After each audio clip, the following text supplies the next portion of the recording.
Hello दोस्तों, चलिए start करते हैं हमारी आज की स्टोरी। अवनी की शादी को लगभग 4 महीने बीत चुके थे, परंतु अवनी अब तक अभिजीत को ना मन से और ना ही तन से स्वीकार कर पाई थी। अभिजीत ने भी इतने दिनों में ना ही कभी पति होने का अधिकार जताया और ना ही अवनी को पाने की चेष्टा की। दोनों एक ही छत में ऐसे रहते थे जैसे रूम पार्टनर। अवनी की परवरिश मुंबई जैसे महानगर में खुले माहौल में हुई थी। वह स्वतंत्र, उन्मुक्त, मॉडर्न विचार वाली आज की वर्किंग वुमन थी। वो चाहती थी कि उसकी शादी उस लड़के से हो जिससे वो प्यार करे। अवनी शादी से पहले प्यार के बंधन में बंधना चाहती थी और फिर उसके बाद शादी के बंधन में, लेकिन ऐसा हो न सका। अवनी जिसके संग प्यार के बंधन में बंधी और जिस पर उसने अपना सर्वस्व निछावर कर दिया, वो अमोल उसका लाइफ पार्टनर न बन सका। लेकिन अवनी को इस बात का गम न था। उसे इस बात की फिक्र थी कि अब वो अमोल के संग अपना संबंध बिंदास न रख पाएगी। वो चाहती थी कि अमोल के संग उसका शारीरिक संबंध शादी के बाद भी ऐसा ही बना रहे। इसके लिए अमोल भी तैयार था। अवनी अब तक भूली नहीं अमोल से उसकी वो पहली मुलाकात। दोनों ऑफिस कैंटीन में मिले थे। अमोल को देखते ही अवनी की आंखों में चमक आ गई थी। उसके बिखरे बाल, ब्लू जींस और उस पर व्हाइट शर्ट में अमोल किसी हीरो से कम नहीं लग रहा था। उसके बात करने का अंदाज ऐसा था कि अवनी उसे अपलक निहारती रह गई थी। उसे लव एट फर्स्ट साइट वाली बात सच लगने लगी। सुरभि ने दोनों का परिचय करवाया था। अवनी और अमोल ऑफिस के सिलसिले में एक दूसरे से मिलते थे। धीरे धीरे दोनों में दोस्ती हो गई और कब दोस्ती प्यार में बदल गई तो पता ही नहीं चला। प्यार का खुमार दोनों में ऐसा चढ़ा कि सारी मर्यादाएं लांघ दी गई। अमोल इस बात से खुश था कि अवनी जैसी खूबसूरत लड़की उसकी मुट्ठी में है और अवनी को भी इस खेल में मजा आ रहा था। मस्ती में चूर अवनी यह भूल गई थी कि उसे पिछले महीने पीरियड नहीं आया। अब जब उसे होश आया तो उसके होश उड़ गए। वो ऑफिस से फौरन लेडी डॉक्टर के पास गई। उसका शक सही निकला, वो प्रेग्नेंट थी। अवनी ने हॉस्पिटल से अमोल को फ़ोन किया, पर अमोल का phone mode out of coverage area बता रहा था। अवनी घर आ गई। वो सारी रात बेचैन रही। सुबह ऑफिस पहुंचते ही वो अमोल के सेक्शन में गई, जहां सुरभि ने उसे बताया कि अमोल तो कल ही अपने गांव के लिए निकल गया। उसकी पत्नी की डिलीवरी होने वाली है। यह सुनते ही अवनी के चेहरे का रंग उड़ गया। अमोल ने उसे कभी बताया नहीं थी कि वो शादीशुदा है। इस बीच अवनी के आई बाबा ने अभिजीत से अवनी की शादी तय कर दी। अवनी यह शादी नहीं करना चाहती थी। 15 दिनों बाद अमोल के लौटते ही अवनी उसे सारी बात बताते हुए बोली, अमोल, मैं किसी और से शादी नहीं करना चाहती। तुम अपने बीबी बच्चों को छोड़ मेरे पास आ जाओ, हम साथ रहेंगे। अमोल इसके लिए तैयार नहीं हुआ और अवनी को पुचकारते हुए बोला, अवनी, तुम अबॉर्शन करा लो और जहाँ तुम्हारे आई बाबा चाहते हैं वहाँ तुम शादी कर लो और बाद में तुम कुछ ऐसा करना कि कुछ महीनों में वो तुम्हें तलाक दे दे और फिर हमारा संबंध यूं ही बना रहेगा।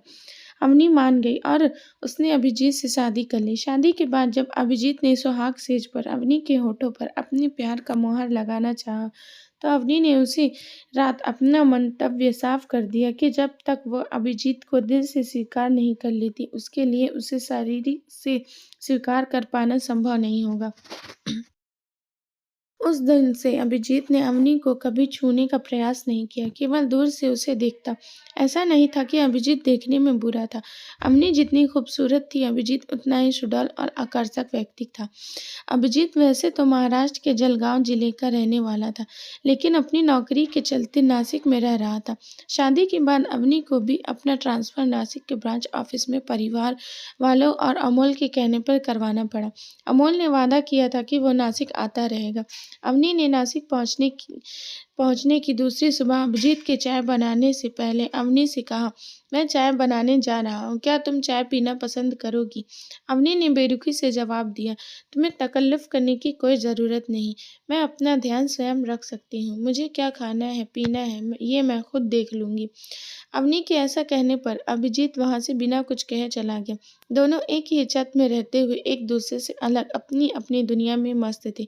शहर और ऑफिस दोनों ही नए होने की वजह से अवनी अब तक ज्यादा किसी से घुल मिल नहीं पाई थी। ऑफिस का काम और ऑफिस के लोगों को समझने में अभी उसे थोड़ा वक्त चाहिए था। अभिजीत और अवनी दोनों ही सुबह अपने अपने ऑफिस के लिए निकल जाते और देर रात घर लौटते। सुबह का नाश्ता और दोपहर का खाना दोनों अपने ऑफिस कैंटीन में खा लेते। केवल रात का खाना ही घर पर बनता। दोनों में से जो पहले घर पहुंचता, खाना बनाने की जिम्मेदारी उसकी होती। ऑफिस से आने के बाद अवनी अपना ज़्यादातर समय मोबाइल पर देती या फिर अपनी कॉलेज फ्रेंड सुरभि को, जो उसकी हमराज भी थी, और अभिजीत को अवनी का रूम पार्टनर संबोधित किया करती थी। अभिजीत अक्सर न्यूज या फिर एक्शन थ्रिलर फिल्में देखते हुए बिताता।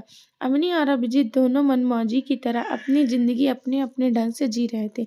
तभी अचानक एक दिन अवनी का पैर बाथरूम में फिसल गया और उसके पैरों में मोच आ गई। दर्द इतना था कि अवनी के लिए हिलना डुलना मुश्किल हो गया। डॉक्टर ने अवनी को पेन किलर और कुछ दवाइयाँ दी। साथ में पैर पर मालिश करने के लिए लोशन भी। साथ ही यह हिदायत भी दी कि वो 2-4 दिन घर पर ही रहें और ज़्यादा चलने फिरने से बचें।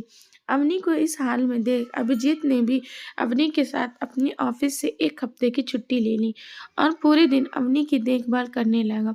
उसकी हर ज़रूरतों का पूरा ध्यान रखता। अवनी के मना करने के बावजूद दिन में 2 बार उसके पैरों में मालिश करता। अभिजीत जब उसे छूता, अवनी को अमोल के साथ बिताए अपने अतरंग पलों की याद ताज़ा हो जाती और वो रोमांचित हो उठती। अभिजीत भी तड़प उठता, लेकिन फिर संयम रखते हुए अवनी से दूर हो जाता। अभिजीत सारा दिन अवनी को खुश रखने का प्रयास करता, उसे हंसाता, उसका दिल बहलाता। इन 4 दिनों में अवनी ने यह महसूस किया कि अभिजीत देखने में जितना सुंदर है, उससे कहीं ज़्यादा खूबसूरत उसका दिल है। वो अमोल से ज़्यादा उसका ख्याल रखता है। अभिजीत ने अपने सभी जरूरी काम स्थगित कर दिए थे। इस वक्त अवनी ही अभिजीत की प्राथमिकता थी। इन्हीं सब के बीच न जाने कब अवनी के मन में अभिजीत के लिए प्रेम का पुष्प पुलकित होने लगा। पर इस बात से अभिजीत बेखबर था। अवनी अब ठीक हो चुकी थी। 1 हफ्ते गुजरने को थे। अवनी अपने दिल की बात कहना चाहती थी, लेकिन कह नहीं पा रही थी। अवनी चाहती थी अभिजीत उसके करीब आए, उसे छुए, लेकिन अभिजीत भूले से भी उसके हाथ नहीं लगता, बस ललचाई आंखों से उसकी ओर देखता। एक सुबह मौका पा अवनी अभिजीत से बोली, मैं तुमसे कुछ कहना चाहती हूँ। हाँ कहो, क्या कहना है? अभिजीत न्यूज़पेपर पर आंखें गड़ाए अवनी की ओर देखे बगैर ही बोला।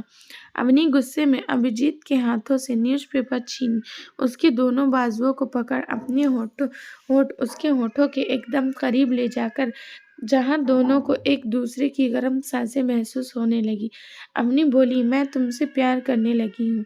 मुझे तुमसे प्यार हो गया है।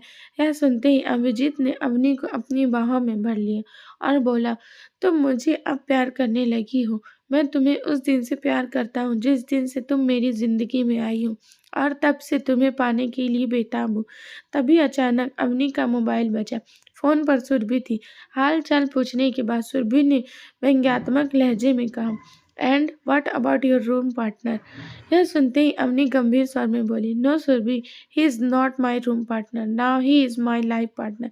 ऐसा कह अवनी अपना मोबाइल स्विच ऑफ कर सब कुछ भूल अभिजीत की बाहों में समा गई।